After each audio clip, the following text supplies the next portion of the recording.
This is Walt Disney World Today. Give us 5 minutes and we'll give you the world. It's Wednesday, December 21st, 2005, and this is episode number 39 of Walt Disney World Today. I'm Matt Hochberg from MGMstudios.org. Our panel today includes trip planning guru Mike Scopa of MousePlanet.com. Welcome, Mike. Welcome to you, Matthew. That's it? That's it, kiddo. Really? Nothing? Nothing else? You sure? We'll give you 2 seconds to think of one. I don't feel so bad now. Let's see. Maybe 2 seconds are up. Sorry. Yeah, well. Well, I know this is a question show. So how about questions? We get questions. We get lots and lots of questions. I don't know why I ask. And Why do we even bother? we've also got Len Tessa, the co-author of the Unofficial Guide to Walt Disney World, which is online at touringplans.com. Welcome, Len. Hey, how's it going, man? Pretty good. And we've also got back for one more show the researcher at the Unofficial Guide to Walt Disney World, Christina Testa. Welcome, Christina. Glad to be here. Thank you. I see you have a fan following already. I know. A fake club of one. It's a Wednesday, which means it's our question show, so if you'd like to send in your questions, please email us at questions@wdwtoday.com. Let's get right into it. Our first question is from Jay from Saco, Maine. He writes, I'm thinking of staying at Disney Boardwalk on our next trip to Disney. What is the panel's thoughts about the Boardwalk resorts, plus or minuses? Any special tips about staying at Boardwalk? I just stayed there a couple weeks ago, actually. It's not bad. What I would avoid, everyone wants the water view at the Boardwalk. I would avoid the water view though because it's noisy with the boats. And other than that, I think it's fabulous. I like Jelly Rolls, which is really close by. There's ample dining. The best chocolate chip cookies in the entire universe are at Seashore Sweets. Definitely try those, Jay. If you can get a deal like on it with an annual pass or some sort of discount code, I like the Boardwalk. I think it's perfectly fine. I think it's also close to Epcot. And it was also, incidentally, the place where Steven Tyler and I once shared a hallway. Shameless plug. Shameless plug. Go ahead. From the estrogen point of view, that's a really good place to stay. If there's a bunch of dudes going down, I would say no. Really? It's very romantical. Very romantical. Yep. Okay, so Jay better be bringing his wife or special friend. He's bringing the ladies. Definitely the place to go. I'll agree with what everyone else says. I think it's also the most centrally located resort relative to what's around it.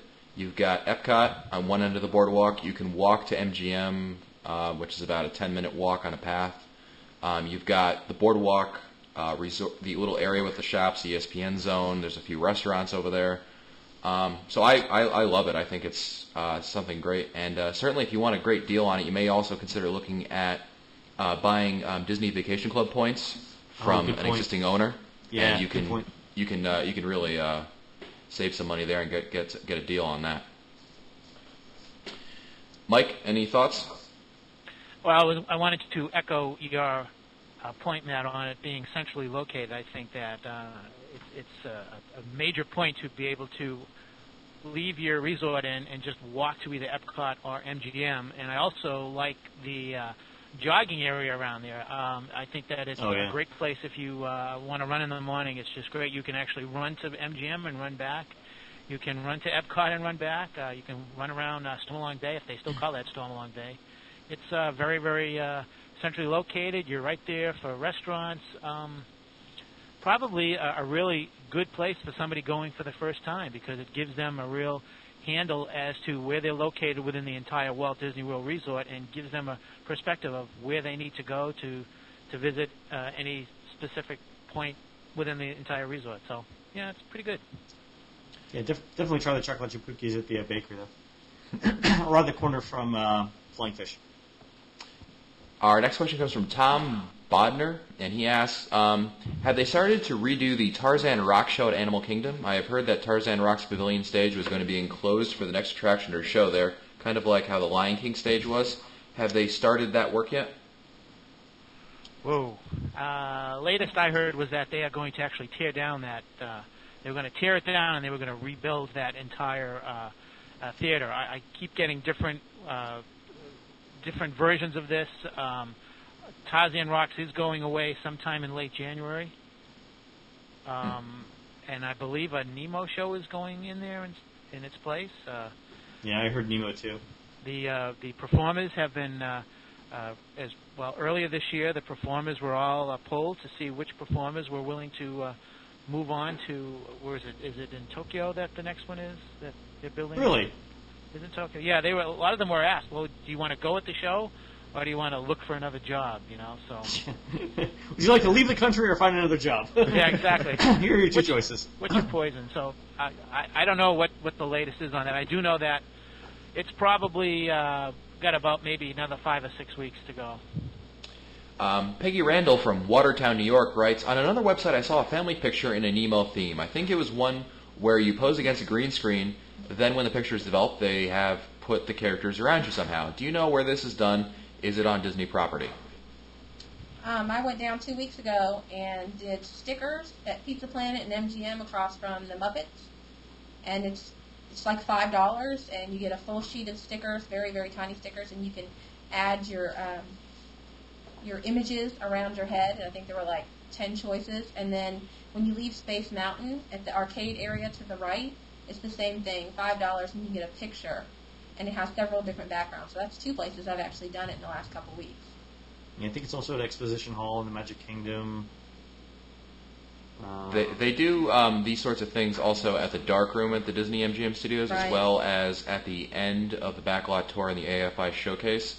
But I'm not sure if they're the same ones you're talking. I haven't looked at. They have all sorts of different characters, so perhaps What do they do in the Dark Room? The Dark Room is when you walk in over there. They have a whole selection. It's kind of if you walk in, it's going to be on the left-hand side. Yeah, got it. Yeah, I remember. Okay. Those are more expensive, though. Yes. Yeah. Yeah, I remember. Our next question comes from Jenny Slaughter of Oxford, North Carolina. Hey, Len, is that anywhere near you? I don't know where Oxford is, but hello, fellow Tar Heel Jenny. And Jenny has 2 questions. We're going to Walt Disney World and staying off-site from June 3rd through 11th in 2006. We'd like to go to the parks daily and use hoppers. Is it better to go ahead and purchase tickets now before the end of the year, or to wait? Why don't we answer that one, then I'll give you the second question. I think didn't SeaWorld just raise their prices? I would anticipate Disney probably raising their prices relatively soon too. I think SeaWorld and it wasn't Universal, it was Busch Gardens just raised their prices like in the last week. So usually January-ish is a good time for everyone to start raising their prices. I would buy them now, as long as you have a safe place to put them, Jenny, like in a safety deposit box at the bank, or if you've got like a place where you store special documents in your house, put them there so you know where they're at, so you don't lose them. And her second question is: Would it be more worthwhile to get a longer ticket and get no expiration, or to get season passes? We're looking at 8 days of tickets total with Hopper. We addressed this in a previous show. It depends really. Well, she's staying off-site. One of the biggest benefits of getting an annual pass is the discounts you get in lodging.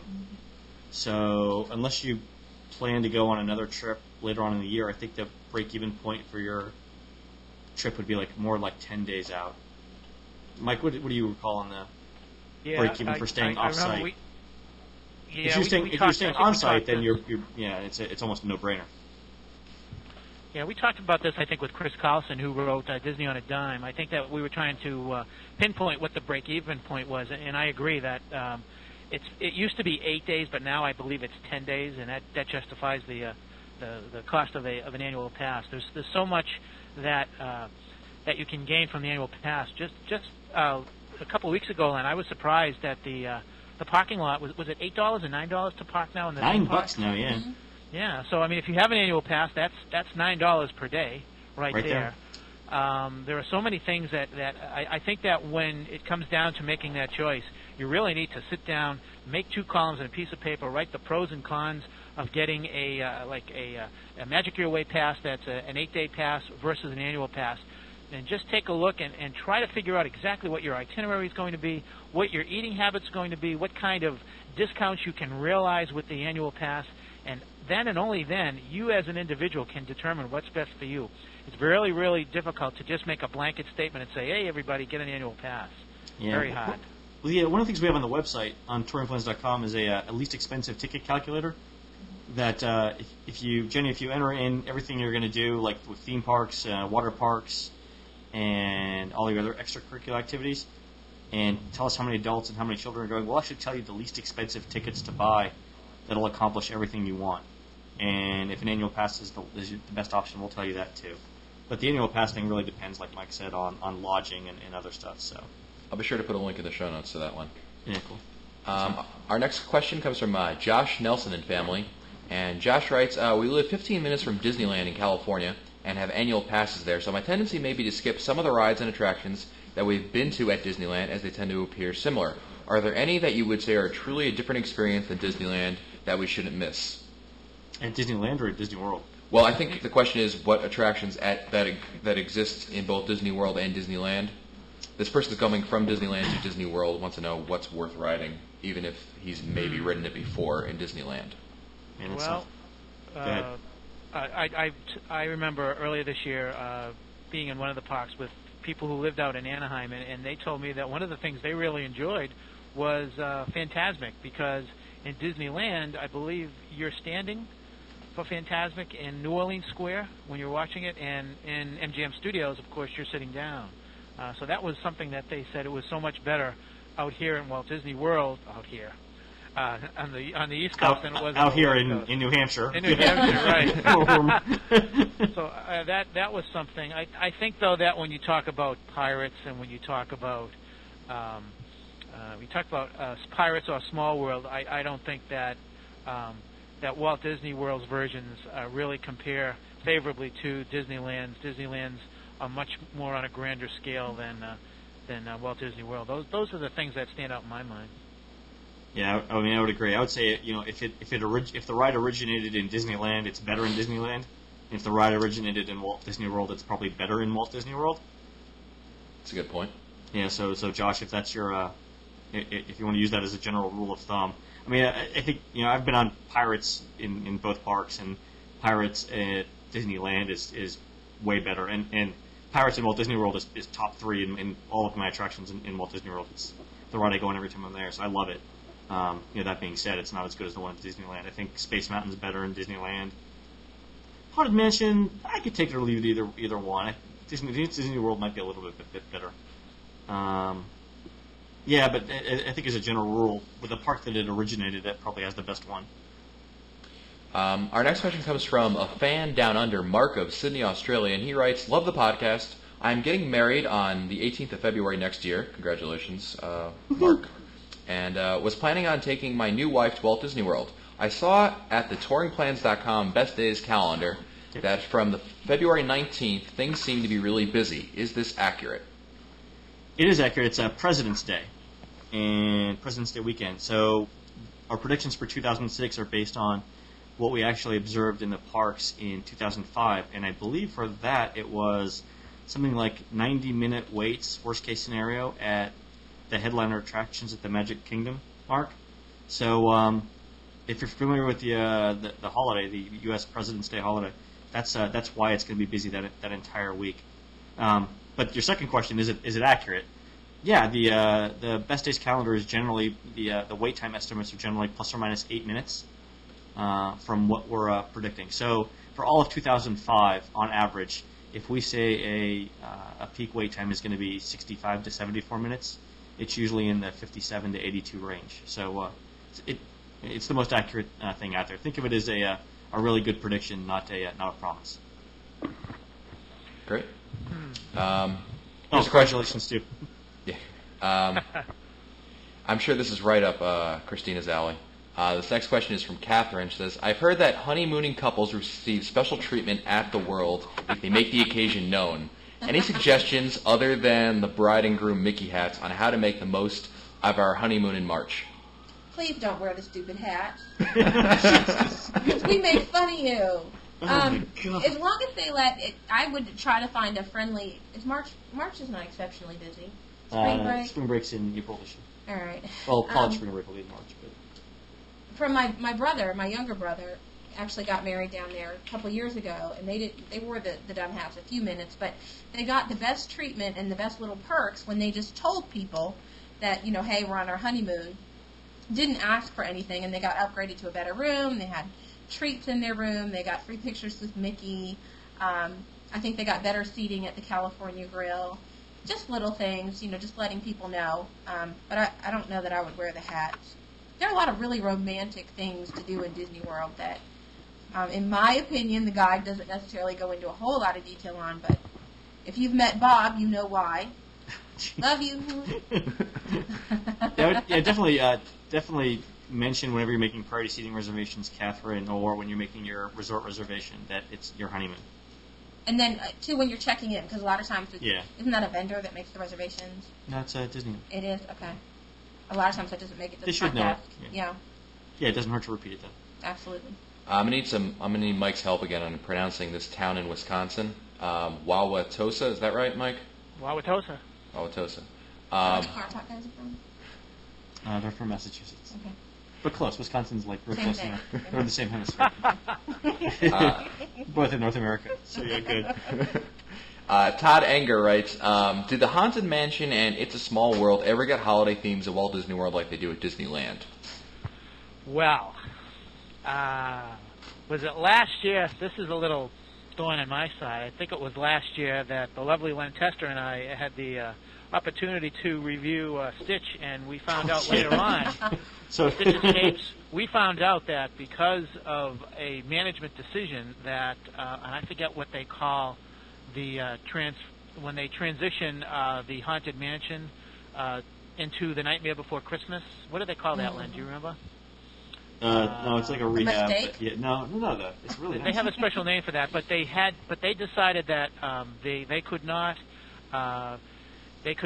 spend the money to do that and Stitch Escapes. So they threw all the money into Stitch Escapes. So because all of the that, money, like the $50 that it cost. I know, that it was cheap like, costume for. exactly. Wow, Exactly. Christina's rubbing off on you, one. It's bitter in So- here, baby.